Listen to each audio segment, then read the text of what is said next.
आज हम बात कर रहे हैं टेप वर्म्स और उसकी वजह से होने वाले डिजीज़ेस के बारे में। दो मेन स्पीसीज़ हैं टेप वर्म के जो डिजीज़ कॉज करता है, जिनमें से एक है टेनिया सैजिनेटा, जिसे बीफ टेप वर्म भी कहा जाता है। ये काउस में पाया जाता है। और दूसरा है टेनिया सोलियम, जिसे पॉर्क टेप वर्म भी कहा जाता है। पॉर्क मतलब ये पिग्स में पाया जाता है।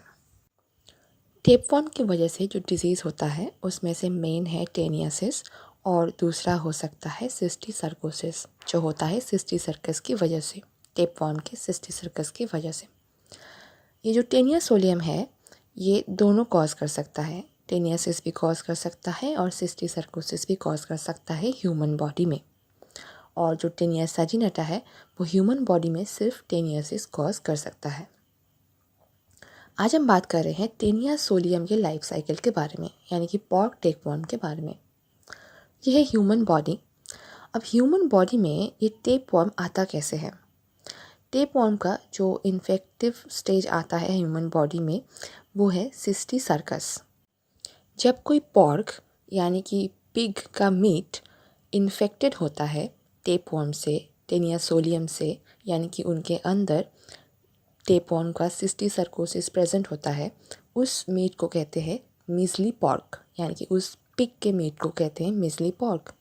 जब वो मीज़ली पॉर्क हम लोग कंज्यूम करते हैं, ह्यूमन कंज्यूम करता है, which is the infected pig meat, measly pork, तब जो सिस्टिसर्कस है टेनिया सोलियम का वो हमारी बॉडी के अंदर आता है थ्रू आवर माउथ।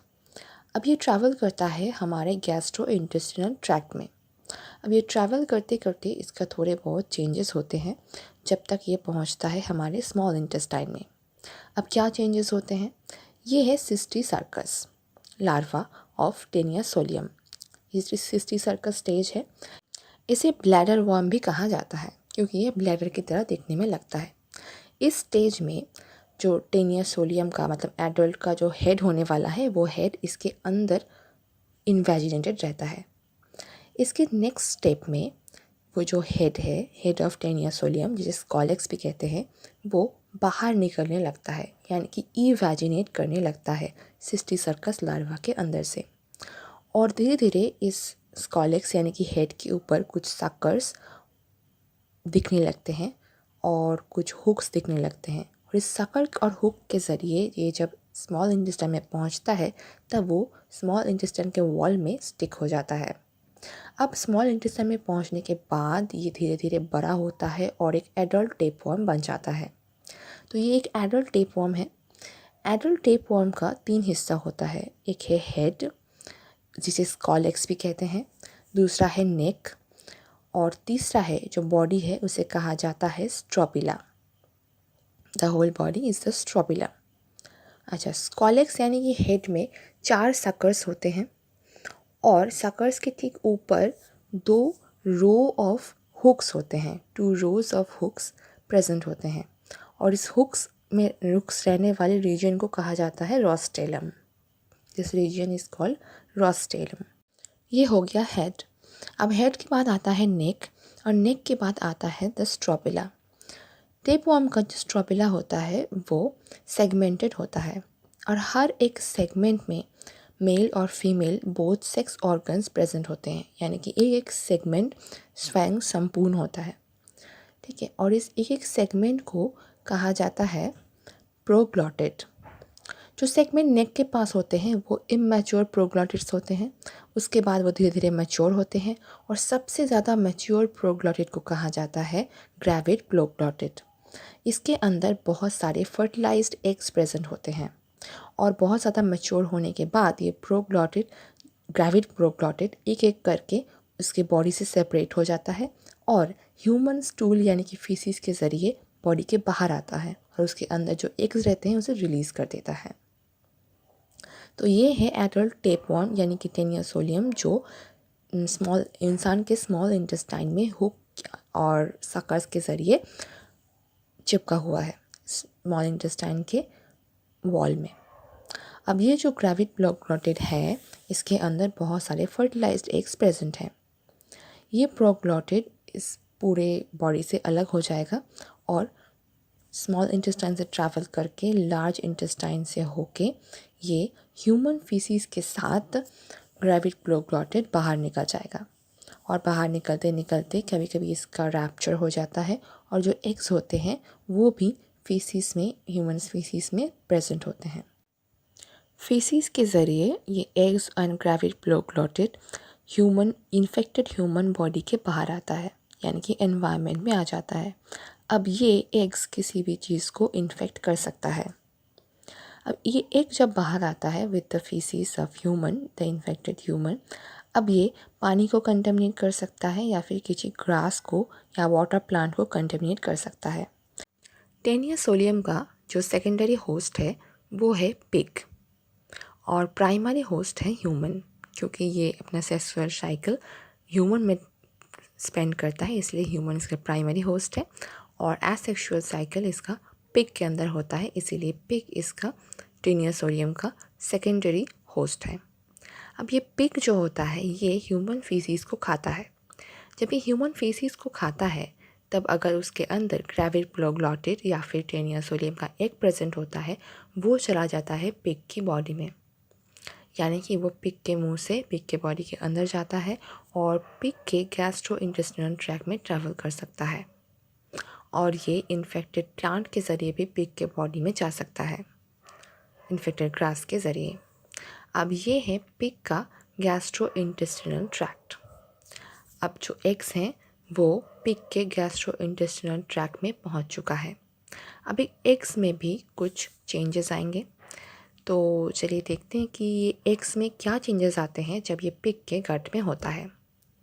ये जो एग होता है इसका जाइगोट जब बन के एग बनता है उसके बाद उसका डिवीज़न होता है। सिंगल सेल स्टेज के बाद इसके मल्टीपल सेल्स बनते हैं और धीरे धीरे ये एक स्ट्रक्चर बनाता है जिस स्ट्रक्चर का नाम है ऑन्कोस्फीयर। इस ऑन्कोस्फीयर के अंदर 6 हुक वाला हेक्साकांथ प्रेजेंट होता है और इसके चारों ओर एक शेल होता है।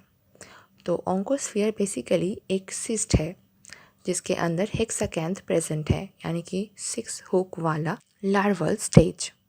तो ये है एंसिस्टेड हेक्साकांथ और ऑन्कोस्फीयर।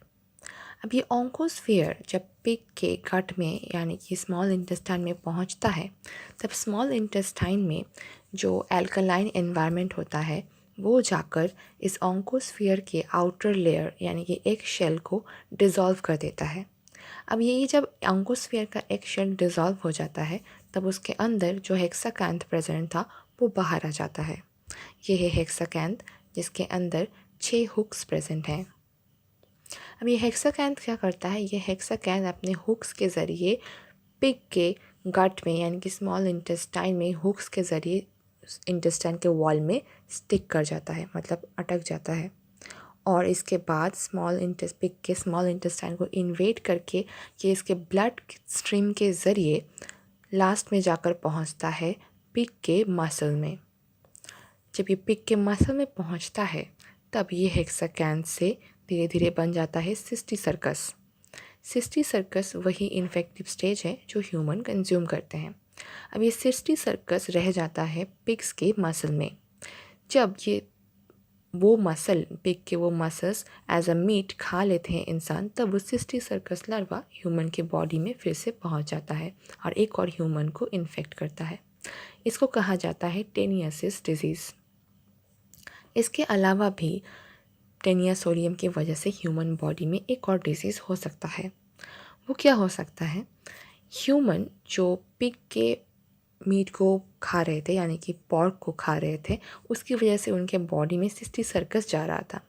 लेकिन अगर ह्यूमन एग्स को खा ले, सिस्टी सर्कस को ना खा के अगर ये कंटामिनेटेड एग्स को खा ले यानी कि कुछ वेजिटेबल्स या प्लांट के ज़रिए जिसके अंदर एग्स प्रेजेंट है टेनिया सोलियम के, उसको खा ले तो ये एग पहुंच जाता है ह्यूमन की गैस्ट्रोइंटेस्टाइनल ट्रैक्ट में। जो पहले सिस्टी सर्कस पहुंच रहा था अब एग पहुंच रहा है हमारे जीआई ट्रैक्ट में। अब जब ये एग पहुंचता है, एग का सेम डिवीज़न होता है जैसा पिग के गट में हुआ था। ये एग से बनता है धीरे धीरे ऑन्कोस्फीयर और ऑन्कोस्फीयर का शेल डिज़ोल्व होता है हमारे स्मॉल इंटेस्टाइन के एल्कलाइन एनवायरनमेंट में और जो निकल के आता है वो होता है हेक्साकांथ। और वह हेक्साकैन जाके इंसान के स्मॉल इंटेस्टाइन में वॉल को इन्वेड करता है। इन्वेड करके इंसान के मसल में या फिर ब्रेन में या फिर अलग अलग जगहों पे पहुंच जाता है। पहुंचकर वहाँ पर इंसान के मसल में या ब्रेन में वो बनाता है सिस्टी सर्कस, जो पहले पिग के मसल में था। अब अगर इंसान एग्स को कंज्यूम करता है तो इंसान के मसल में ये सिस्टी सर्कस बनता है और इसकी वजह से बहुत सारे कॉम्प्लिकेशंस होते हैं, बहुत सारे सिम्टम्स होते हैं और इसी डिज़ीज़ को कहा जाता है सिस्टी सर्कोसिस इन ह्यूमन, जो टेनियस विलियम की वजह से हो सकता है।